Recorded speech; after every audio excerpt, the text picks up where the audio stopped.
Last episode में हमने देखा था आयशन ने डिसाइड किया था कि वो ब्लू क्रिस्टल शेल्टर जाएगा एंड अगले ही दिन उसे उसका मैप मिलने वाला था। उसकी पूरी तैयारी थी ब्लू क्रिस्टल शेल्टर जाने की। वहां जाकर वो अपनी माँ से मिलना चाहता था।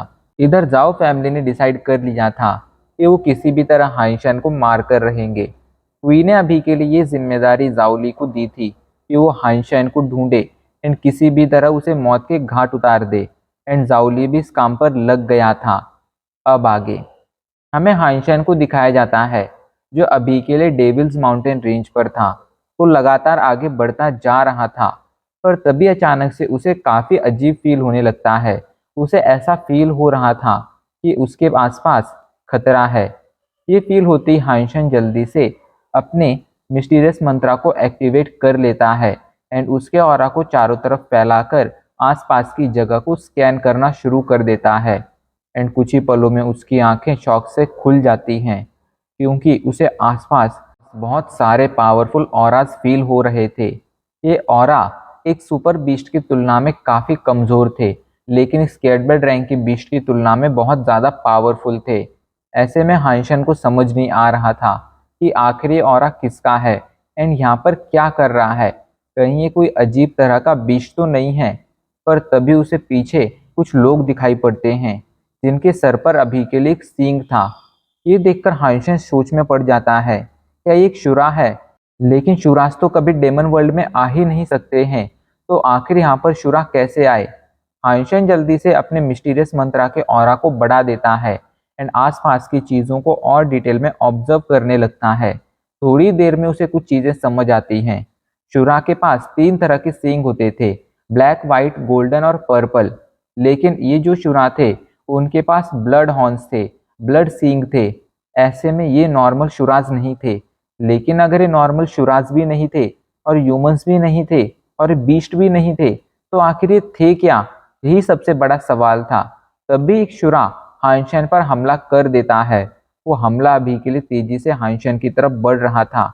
हाइंशन जल्दी से वॉर एंजल को बाहर बुलाता है एंड वॉर एंजल उस हमले को ब्लॉक कर देती है। इधर हमें अभी के लिए एक बंदे को दिखाया जाता है जो इन सभी शुरास को कमांड कर रहा था। वहीं दूर से जाओली ये सब देख रहा था। वो कहता है जाओलोंग अपनी टीम के साथ भले ही एक सुपर बीस्ट को ना मार सके, लेकिन एंजल जीन लिक्विड का यूज करने के बाद उसकी पावर बहुत ज्यादा बढ़ जाती है। ऐसे में वो हाइंशन जैसे एक इवॉल्वर को तो जरूर मार सकता है, पर हाइंशन जैसे एक इवॉल्वर को मारने के चक्कर में हमें अपने इतने सारे लोग सेक्रीफाइस करने पड़ेंगे। ये बहुत ही दुख की बात है क्योंकि इन लोगों का यूज हम सुपर बीस्ट का शिकार करने में कर सकते थे। इधर वो सभी अजीब तरह के शुराज एक साथ हाइंशन पर हमला कर देते हैं। ये देखकर जाओली मुस्कुराने लगता है। अब हमें पता चलता है कि ये सभी जाओलोंग और उसके साथी हैं जिन्होंने एंजल जीन का यूज किया है, जिस वजह से उनकी पावर बहुत ज़्यादा बढ़ चुकी है एंड उनके पास एक शुरा जैसी पावर आ चुकी है। जाओलोंग अपने साथियों को ऑर्डर देता है हाइंशन के पेट को डिस्ट्रैक्ट करो एंड इस मौके का फायदा उठाकर पहले हाइंशन को मार दो। ये बात सुनकर कुछ लोग हाइंशन के पेट को यानी वॉर एंजल को डिस्ट्रैक्ट करने में लग जाते हैं। वॉर एंजल एक के बाद एक इन्हें मारना शुरू कर देती है, पर इन्हें मारने का भी कोई फायदा नहीं हो रहा था। मरने के बाद भी, यहाँ तक कि कई सारे बॉडी पार्ट्स कटने के बाद भी ये लोग रुक नहीं रहे थे एंड वॉर एंजल पर लगातार हमला किए जा रहे थे, जैसे कि इन्हें बिल्कुल भी दर्द महसूस ना हो रहा हो। देखने से ऐसा लग रहा था कि ये ना ही तो शुरा थे ना ही ह्यूमन, बल्कि एक तरह के zombies थे जिन्हें ना ही मरने का डर था एंड ना ही इन्हें कटने पर कोई दर्द होता था। खैर, वॉर एंजल रुकती नहीं है और एक के बाद एक सभी को मारना जारी रखती है। इधर जाउली दूर से ये सब देख रहा था एंड इस सभी को रिकॉर्ड कर रहा था। वो हर एक डिटेल को एक बुक में लिख रहा था ताकि वो समझ सके एक सुपर पेट इतना ज़्यादा पावरफुल होता है।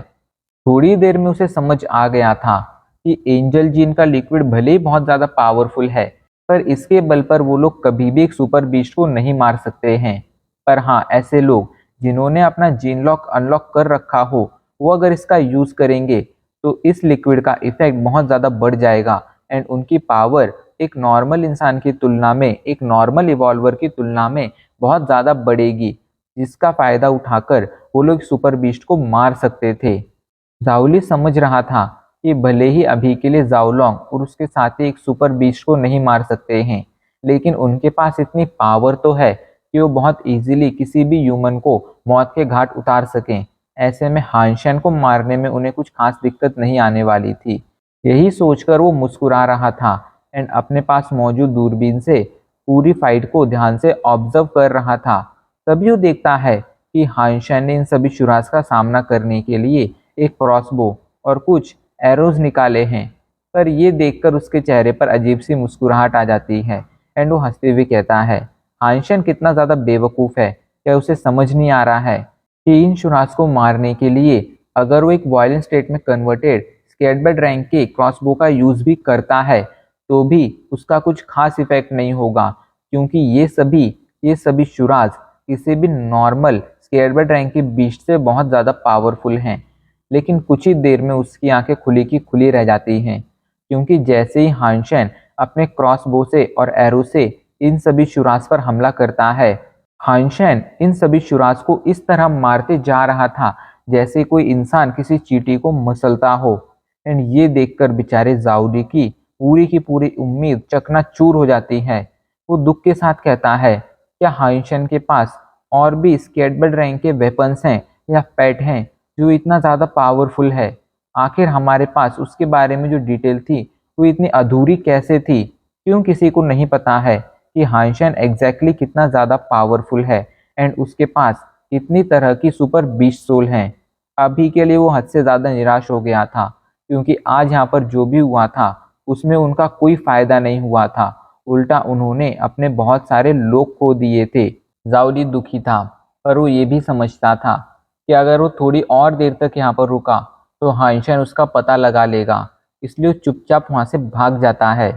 इधर इन सभी शुराज को मारने के बाद हानशेन इनके पास आता है और इन्हें ध्यान से ऑब्जर्व करने लगता है। मरते ही ये सभी शुराज हवा में धूल बनकर गायब होने लगे थे। अभी के लिए उनकी बॉडीज तुरंत सड़ना शुरू कर चुकी थी। पर ऐसा क्यों था?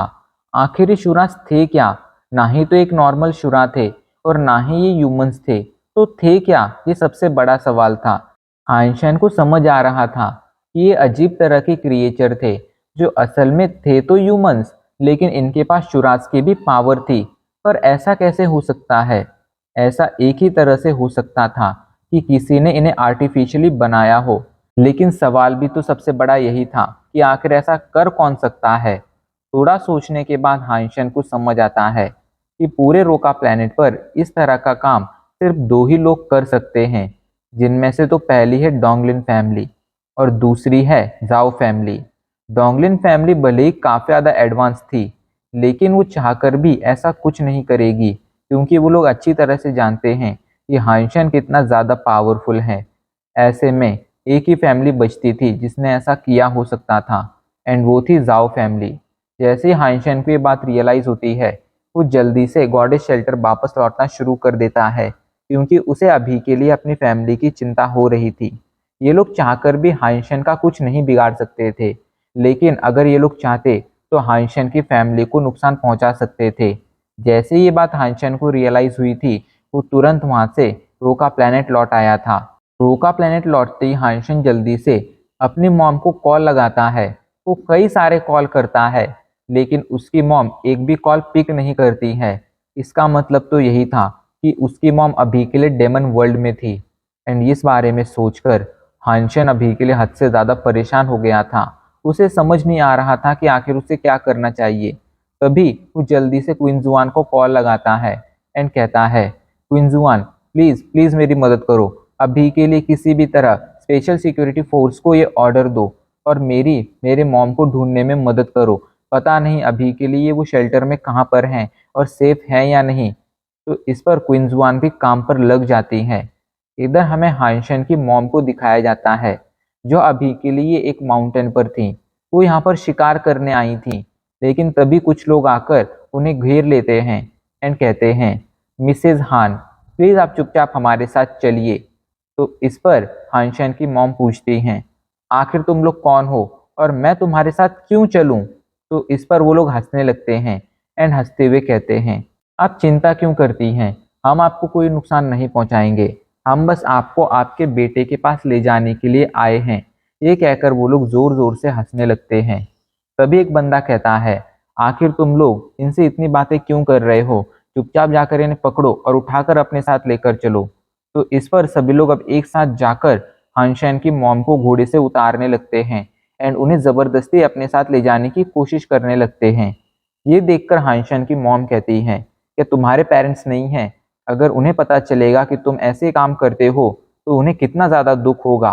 तो इस पर वो लोग हंसने लगते हैं एंड बिल्कुल भी उनकी बात नहीं सुनते हैं एंड कहते हैं, चुपचाप हमारे साथ चलिए एंड ज़्यादा बड़बड़ मत कीजिए, वरना आपके साथ जो भी होगा उसकी जिम्मेदार आप खुद होंगी। लेकिन जिसने ये बात की थी, अचानक से उस बंदे का सर उसके धड़ से अलग हो जाता है एंड तभी हमें हानशैन की मॉम को दिखाया जाता है, जिनके चेहरे पर अभी के लिए अजीब से एक्सप्रेशन आ गए थे। ना ही उनके चेहरे पर खुशी थी, ना ही दुख, ना ही गुस्सा था और ना ही शांति, बल्कि एक अजीब सा एक्सप्रेशन था जिसे शब्दों में डिस्क्राइब नहीं किया जा सकता था। वो अजीब तरह से कहती हैं, क्या तुम लोगों ने कभी मायूसी महसूस की है? और ये कहकर वो लगातार आगे बढ़ना जारी रखती हैं। इधर ये देखकर वो सभी लोग अपने बॉस से पूछते हैं कि आखिर हमें क्या करना चाहिए?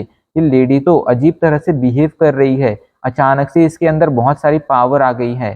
तो इस पर उनका लीडर कहता है, भले ये लेडी कितनी ही ज़्यादा पावरफुल क्यों ना हो, पर ये अकेली है और हम इतने सारे हैं, ये हमारा कुछ नहीं बिगाड़ पाएगी, चलो चलकर इसे मार देते हैं। ये कहकर वो अपने सभी साथियों के साथ हानशैन की मॉम पर हमला कर देता है। लेकिन हानशैन की मॉम एक के बाद एक उन सभी को मौत के घाट उतारना शुरू कर देती हैं एंड कुछ ही पलों में लीडर को छोड़कर उसके सभी साथी मर चुके थे। अब वहां पर वो लीडर अकेला बचा था, जिसके चेहरे पर अभी के लिए बहुत ज़्यादा डर था। उसमें अब इतनी भी हिम्मत नहीं बची थी कि वो वहां से भाग सके, उसके पैर लड़खड़ा रहे थे। एंड तभी हानशैन की मॉम उसके सामने आकर खड़ी हो जाती हैं। उस बेचारे को समझ नहीं आ रहा था कि आखिर किस गधे ने उसे इन्फॉर्मेशन दी थी कि हानशैन की मॉम बहुत ज़्यादा वीक हैं, यहाँ तक कि वो इतनी वीक हैं कि वो एक म्यूटेंट बीस्ट का तक शिकार नहीं कर सकती हैं। अभी तो उन्हें देखकर ऐसा लग रहा था कि उनसे ज़्यादा पावरफुल कोई नहीं है। आइंस्टाइन की मॉम को अपने सामने देखकर लीडर जल्दी से अपने घुटनों पर बैठ जाता है एंड कहता है, प्लीज़ प्लीज़ मुझे माफ़ कर दीजिए, हाँ मेरी फैमिली है एंड मैं जानता हूँ कि मैंने आज जो भी किया है वो गलत है, प्लीज़ प्लीज़ उनके खातिर मुझे माफ़ कर दीजिए। लेकिन इस पर हाइंशन की मॉम उसे एक बार घूरती है एंड उसका सर धड़ से अलग करते हुए कहती है, डेविल कभी भी लोगों के आंसुओं से नहीं पिघलते हैं। लीडर को मारने के बाद वो एक गहरी सांस लेती हैं, जिसके बाद उनके एक्सप्रेशन नॉर्मल हो जाते हैं। इधर हमें अभी के लिए स्पेशल सिक्योरिटी फोर्स के कुछ लोगों को दिखाया जाता है, जो अभी के लिए उनकी तलाश में इस माउंटेन पर आए थे एंड लगातार आगे बढ़ते जा रहे थे। फाइनली थोड़ा आगे बढ़ने के बाद वो लोग हाइंशन की मॉम के पास पहुंच जाते हैं। उन लोगों को देखकर हाइंशन की मॉम पूछती हैं, आखिर तुम लोग यहाँ पर क्या कर रहे हो? तो इस पर एक बंदा आगे आकर कहता है, मैं ब्लू क्रिस्टल स्क्वाड से हूँ, हम ब्लू क्रिस्टल शेल्टर में मौजूद स्पेशल सिक्योरिटी फोर्स के लोग हैं। हमें यहाँ पर आपके बेटे हांशन ने भेजा है आपको प्रोटेक्ट करने के लिए एंड उसने ऑर्डर दिया है कि हम लोग आपको जल्द से जल्द शेल्टर वापस लेकर आएँ एंड उससे कांटेक्ट कराएं। तो इस पर हांशन की मॉम अजीब तरह से कहती हैं, लगता है इतने सालों की मेहनत के बाद भी हम अब तक उस जंजाल से बाहर नहीं निकल पाए हैं। इसके बाद वो एक गहरी सांस लेती हैं एंड इन सभी के साथ शेल्टर लौट आती हैं। इधर हाइंशन अभी के लिए रोका प्लेनेट पर था एंड अपनी मॉम से बात करने का इंतज़ार कर रहा था। उसे बेसब्री से उनके कॉल का इंतज़ार था एंड फाइनली उसके पास उसकी मॉम का कॉल आता है। हाइंशन की मॉम उससे पूछती हैं, हाइंशन आखिर तुमने ऐसा ऑर्डर क्यों दिया था? क्या तुम किसी मुसीबत में हो? तो इस पर हाइंशन कहता है, मैंने अभी के लिए कुछ लोगों को ऑफेंड कर दिया है मॉम, वो लोग चाहकर भी मुझे मार नहीं सकते हैं, मुझे नुकसान नहीं पहुंचा सकते हैं, लेकिन वो आप लोगों को नुकसान पहुंचा सकते थे, इसलिए मुझे आपकी चिंता हो रही थी एंड इसीलिए मैंने स्पेशल सिक्योरिटी फोर्स को आपको शेल्टर वापस लाने के लिए कहा था। तो इस पर हाइंशन की मॉम पूछती हैं, हाइंशन आखिर तुमने किसे ऑफेंड किया है? क्या तुम अभी के लिए मुसीबत में हो?